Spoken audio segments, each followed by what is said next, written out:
Digital पाठशाला। शील सुंदरी अनंतमती अंग देश की चंपापुरी नामक राजधानी थी। वहां के राजा प्रियदत्त और रानी अंगवती थी। दोनों ही बड़े धर्मात्मा थे। उन्हें बहुत सुंदर गुणों की खान ऐसी एक पुत्री थी जिसका नाम था अनंतमती। वह बचपन में गुड़िया से खेलती थी। खेल खेल में गुड़िया का ब्याह कराती थी। दिन भर इसी खेल में व्यस्त रहती थी। उसके इस खेल से माता पिता भी परेशान हुए थे। एक दिन अष्टान्निका पर्व में राजा प्रियदत्त ने धर्म कीर्ति मुनिराज के पास 8 दिन के लिए ब्रह्मचर्य व्रत लिया और गुड़िया का ब्याह कराने की आदत छुड़ाने के लिए अपनी बेटी को भी विनोदवश होकर ब्रह्मचर्य व्रत दे दिया। कभी कभी सत्पुरुषों का विनोद भी सत्य मार्ग का प्रदर्शक बन जाता है। अनंतमती के चित्त पर भी व्रत का ऐसा ही प्रभाव पड़ा। जब अनंतमती के ब्याह का समय आया तो उसके लिए आयोजन होने लगा। तब अनंतमती ने अपने पिता से कहा, पिताजी, आपने मुझे ब्रह्मचर्य व्रत दिया था ना, फिर यह ब्याह का आयोजन आप किस लिए कर रहे हैं? पुत्री, मैंने तो तुझे जो व्रत दिलवाया था वह केवल मेरा विनोद था। क्या तू उसे सच समझ बैठी है? पिताजी, धर्म और व्रत में हंसी विनोद कैसा, यह मैं नहीं समझी। मेरे कुल की प्रकाशक प्यारी पुत्री, मैंने तो तुझे ब्रह्मचर्य केवल विनोद से दिया था और तू उसे सच ही समझ बैठी है। तो भी वह 8 दिन के लिए ही था। फिर अब तू ब्याह से क्यों इनकार कर रही है? चलो, मैं मानती हूँ कि आपने अपने भावों से मुझे 8 ही दिन का ब्रह्मचर्य दिया होगा, परंतु उस समय न तो आपने मुझे ऐसा कुछ कहा और न ही मुनि महाराज ने। तब मैं कैसे समझूं कि वह 8 दिन के लिए ही था? इसलिए अब कुछ भी हो, मैं तो उसे जीवन पर्यंत पालूंगी। मैं अब ब्याह नहीं करूंगी। अनंतमती की बातों से उसके पिता को बड़ी निराशा हुई, पर वे कर भी क्या सकते थे। उन्हें अपना सब आयोजन समेट लेना पड़ा। इसके बाद उन्होंने अनंतमती के जीवन को धार्मिक जीवन बनाने के लिए उसके पठन पाठन का अच्छा प्रबंध कर दिया। अनंतमती भी निराकुलता से शास्त्रों का अभ्यास करने लगी। चैत्र का महीना था। एक दिन अनंतमती अपने बगीचे में अकेली झूले पर झूल रही थी।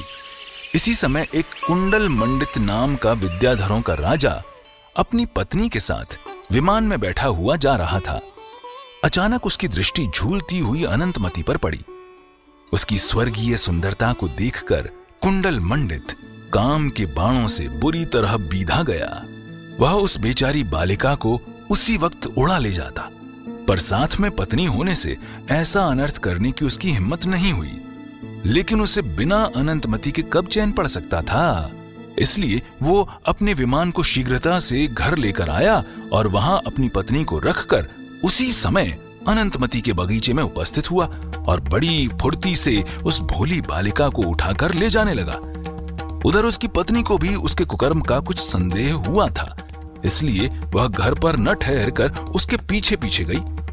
जिस समय कुंडल मंडित अनंतमती को लेकर आकाश की ओर जा रहा था कि उसकी दृष्टि अपनी पत्नी पर पड़ गई। क्रोध के मारे उसकी पत्नी का लाल मुख देखकर कुंडल मंडित को पसीना आ गया। ऐसी स्थिति में उसने बड़ी चतुराई से अनंतमती को एक पर्ण लद्वी नाम की विद्या के अधीन कर उसे एक भयंकर वन में छोड़ देने की आज्ञा दे दी और स्वयं पत्नी के साथ घर लौट गया। उस भयंकर वन में अनंतमती बड़े जोर जोर से रोने लगी, पर उसके रोने को सुनता भी कौन। वहां तो कोसों दूर तक कोई मनुष्य था ही नहीं। कुछ समय बाद भीलों का राजा शिकार खेलता हुआ उधर आ गया। उसने अनंतमती को देखा। देखते ही वह भी काम के बाणों से घायल हो गया और उसी समय उसे उठाकर अपने गांव में ले गया। अनंतमती तो यह समझी थी कि देव ने मुझे इसके हाथ सौंपकर मेरी रक्षा की है और अब मैं अपने घर पहुंच जाऊंगी, लेकिन उसकी यह सोच गलत साबित हुई। वह छुटकारे के स्थान में एक और नई विपत्ति के मुख में फंस गई। बाले, आज तुम्हें अपना सौभाग्य समझना चाहिए कि एक राजा तुम पर मुग्ध है और वह तुम्हें अपनी पटरानी बनाना चाहता है। प्रसन्न होकर उसकी प्रार्थना स्वीकार करो। बेचारी भोली अनंतमती उस पापी की बातों का क्या जवाब देती। वह तो फूट फूट कर रोने लगी। और आकाश पाताल एक करने लगी। पर उसकी सुनता कौन? वह तो राज्य ही मनुष्य जाति की राक्षसों का था। भील के निर्दयी हृदय में तब भी अनंतमती के लिए कुछ भी दया नहीं आई। उसने और भी बहुत प्रार्थना की, विनय अनुनय किया, भय दिखाया, पर अनंतमती ने उस पर कुछ ध्यान नहीं दिया। किंतु अब अनंतमती सोचने लगी, इन नारकियों के सामने रोने धोने से कुछ काम नहीं चलेगा। अनंतमती ने उसे फटकारना शुरू किया। उसकी आंखों से क्रोध की चिंगारियां निकलने लगीं। उसका चेहरा लाल सुर्ख पड़ गया। सब कुछ हुआ, पर उस भील राक्षस के ऊपर उसका कुछ प्रभाव न पड़ा। उसने अनंतमती का बलात्कार करना चाहा। इतने में अनंतमती के पुण्य प्रभाव से कहो या शील के अखंड बल से वन देवी ने आकर अनंतमती की रक्षा की और उस पापी को उसके पाप का खूब फल दिया और कहा, नीच, तू जानता नहीं यह कौन है? याद रख, यह संसार की एक पूज्य महादेवी है। यदि इसे तूने सताया तो समझ तेरे जीवन की खैर नहीं। यह कहकर वन देवी अपने स्थान पर चली गईं। देवी के कहने पर भीलराज डर गया। दिन निकलते ही उसने अनंतमती को एक साहूकार के हाथ सौंपकर उससे कह दिया, इसे इसके घर पहुंचा दीजिएगा। पुष्पक सेठ ने उस समय तो अनंतमती को उसके घर पहुंचा देने का वादा कर भीलराज से ले लिया, पर यह किसने जाना कि उसका हृदय भी भीतर से पापपूर्ण होगा। अनंतमती को पाकर वह समझने लगा कि मेरे हाथ अनायास स्वर्ग की सुंदरी लग गई। यदि यह मेरी बात प्रसन्नता पूर्वक मान ले तब तो अच्छा ही है, नहीं तो मेरे पंजे से छूटकर भी तो यह नहीं जा सकती।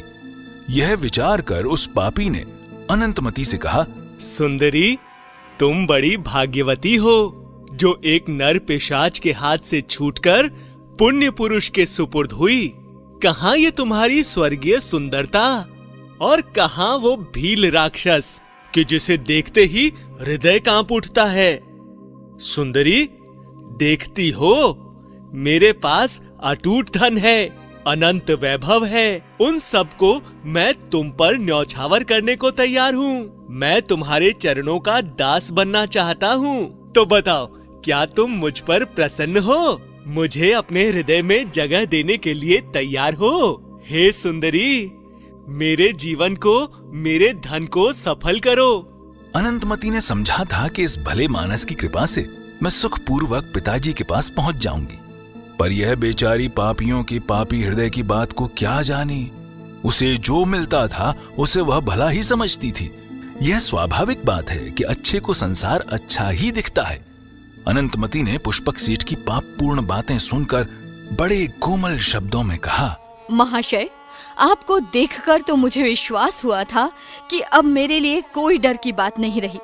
मैं निर्विघ्न अपने घर पर पहुंच जाऊंगी, क्योंकि मेरे दूसरे पिता मेरी रक्षा के लिए आ गए हैं। लेकिन जिसे मैंने रस्सी समझकर हाथ में लिया था वह इतना भयंकर सर्प होगा, यह मैं नहीं समझ पाई। क्या यह बाहरी चमक दमक और सीधापन केवल दांभिकपना है? यदि ऐसा है तो मैं तुम्हें, तुम्हारे कुल को, तुम्हारे धन वैभव को और तुम्हारे जीवन को धिक्कार देती हूँ। अत्यंत घृणा की दृष्टि से देखती हूँ। जो मनुष्य केवल संसार को ठगने के लिए ऐसे मायाचार करता है, बाहर धर्मात्मा बनने का ढोंग रचता है, वह मनुष्य नहीं है, किंतु पशु है, पिशाच है, राक्षस है। उसे जितना धिक्कारा जाए उतना कम ही है। मैं नहीं जानती थी कि आप भी उन्हीं पुरुषों में से एक होंगे। अनंतमती और भी कहती, पर वह ऐसे कुल कलंक नीचों के मुंह लगना उचित नहीं समझकर चुप हो गई। वह अपने क्रोध को दबा गई। उसकी जली भुनी बातें सुनकर पुष्पक सेठ को बहुत गुस्सा आया। उसने अपने क्रोध का बदला अनंतमती से इस रूप में चुकाया कि उसने उसे अपने शहर में ले जाकर एक कामसेना नाम की वेश्या के हाथ सौंप दिया। कामसेना ने भी अनंतमती को कष्ट देने में कुछ कसर नहीं रखी। जितना उससे बना उसने भय से, लोभ से उसके सतीत्व धर्म को भ्रष्ट करना चाहा, पर अनंतमती उससे नहीं डिगी। वह सुमेरु के समान निश्चल बनी रही।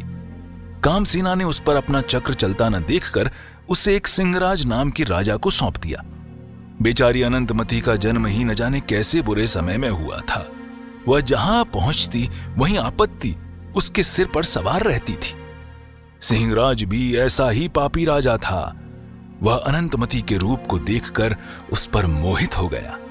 उसने भी उससे बहुत हाथाजोड़ी की, पर अनंतमती ने उसकी बातों पर कुछ ध्यान न देकर उसे भी फटकार डाला। पापी सिंहराज ने अनंतमती का अभिमान नष्ट करने के लिए जैसे ही उस तेजोमय मूर्ति की ओर पांव बढ़ाया, तभी उसी वन देवी ने, जिसने एक बार पहले भी अनंतमती की रक्षा की थी, उपस्थित होकर कहा, खबरदार, इस सती देवी को भूलकर भी स्पर्श मत करना, नहीं तो समझ लेना कि तेरा जीवन जैसे संसार में था ही नहीं। देवी को देखते ही सिंहराज का कलेजा कांप उठा। उसे उसके पाप कर्मों का उचित दंड मिलने पर सिंहराज मूर्छा को प्राप्त हुआ। देवी के चले जाने पर बहुत देर बाद उसे होश आया। उसने उसी समय नौकर को बुलवाकर अनंतमती को जंगल में छोड़ आने की आज्ञा दी। राजा की आज्ञा का पालन हुआ। अनंतमती एक भयंकर वन में छोड़ दी गई। अब अनंतमती कहां जाएगी, किस दिशा में उसका शहर है और वह कितनी दूर है? भले ही इन सब बातों का उसे कुछ पता नहीं था, लेकिन वह पंच परमेष्ठी का स्मरण करते हुए वहां से आगे बढ़ी और फल फूलादि से अपना निर्वाह कर वन, जंगल, पर्वतों को लांघती हुई अयोध्या में पहुंच गई। वहां उसे एक पद्मश्री नाम की आर्यका के दर्शन हुए। आर्यका माताजी ने अनंतमती से उसका परिचय पूछा। उसने अपना सब परिचय देकर स्वयं पर जो विपत्ति आई उसका सब हाल आर्यका को सुनाया। उसकी कथा सुनकर आर्यका माताजी बहुत दुखी हुईं। एक सती शिरोमणि रत्न समझकर आर्यका माताजी ने उसे अपने पास रख लिया। इधर राजा प्रियदत्त को जब अनंतमती के अपहरण का समाचार मालूम हुआ, तब वह अत्यंत दुखी हुआ। पुत्री वियोग से वह अस्थिर हो उठा। उसे अपना घर श्मशान जैसा लगने लगा। संसार उसके लिए सूना हो गया। पुत्री के विरह से दुखी होकर तीर्थ यात्रा के बहाने से वह घर से निकल गया। लोगों ने उसे बहुत समझाया, पर उसने किसी की बात को न मानकर अपने निश्चय को नहीं छोड़ा। कुटुंब के लोग उसे घर पर न रहते देखकर स्वयं भी उसके साथ साथ चले। बहुत से सिद्ध क्षेत्रों और अतिशय क्षेत्रों की यात्रा करते करते वे अयोध्या में आए। वहीं पर प्रियदत्त का साला जिनदत्त रहता था। प्रियदत्त उसी के घर पर ठहरा। जिनदत्त ने बड़े आदर सम्मान के साथ अपने बहनोई की पाहुनगति की। इसके बाद स्वस्थता के समय जिनदत्त ने अपनी बहन आदि का समाचार पूछा। प्रियदत्त ने जैसी घटना बीती थी वह सब बताई। सब बातें सुनकर जिनदत्त को अपनी भांजी की बीती घटना पर बहुत दुख हुआ, पर उस दुख को दूर करने के लिए सब लाचार थे। सच ही है, कर्मों की विचित्रता देखकर सबको ही संतोष करना पड़ता है।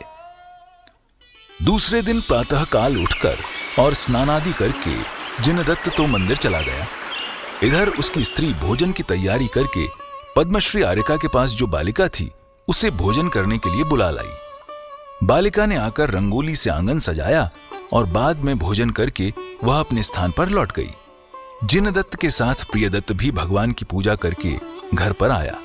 आते ही उसकी दृष्टि आंगन में बनी हुई रंगोली पर पड़ी। उसे देखते ही अनंतमती की याद आई, क्योंकि अनंतमती भी इसी तरह की सुंदर रंगोली बनाया करती थी। प्रियदत्त रो पड़ा। पुत्री के प्रेम से उसका हृदय व्याकुल हो गया।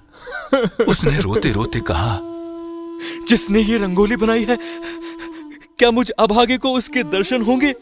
जिनदत्त अपनी स्त्री से उस बालिका का पता पूछकर जहां वह थी वहीं दौड़ता हुआ गया और झट से उसे अपने घर लेकर आया।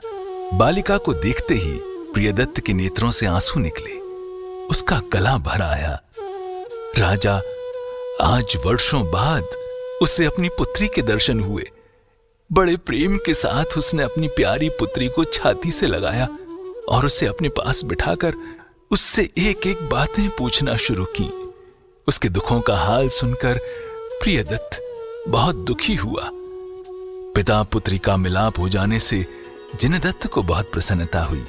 उसने इस खुशी में जिन भगवान का रथ निकलवाया, सबका यथा योग्य आदर सम्मान किया और खूब दान किया। इसके बाद प्रियदत्त अपने घर जाने को तैयार हुआ। उसने अनंतमती को भी चलने को कहा। वह बोली, पिताजी, मैंने संसार की लीला को खूब देखा है। उसे देखकर तो मेरा जी कांप उठता है। अब मैं घर पर नहीं चलूंगी। मुझे संसार के दुखों से बहुत डर लगता है। अब तो आप दया करके मुझे दीक्षा दिलवा दीजिए। पुत्री की बात सुनकर राजा प्रियदत्त बहुत दुखी हुआ, पर अब उसने विशेष आग्रह न करते हुए केवल इतना कहा, पुत्री, तेरा ये नवीन शरीर अत्यंत कोमल है और दीक्षा का पालन करना बड़ा कठिन है। उसमें बड़े बड़े कठिन परिचय सहने पड़ते हैं। इसीलिए अभी कुछ दिनों के लिए मंदिर में ही रहकर अभ्यास कर और धर्म ध्यान पूर्वक अपना समय बिता। इसके बाद तू जैसा चाहती है वह स्वयं ही हो जाएगा।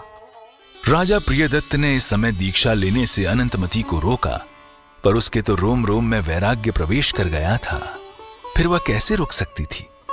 उसने मोहजाल तोड़कर उसी समय पद्मश्री आर्यका के पास जिन दीक्षा ग्रहण कर ली।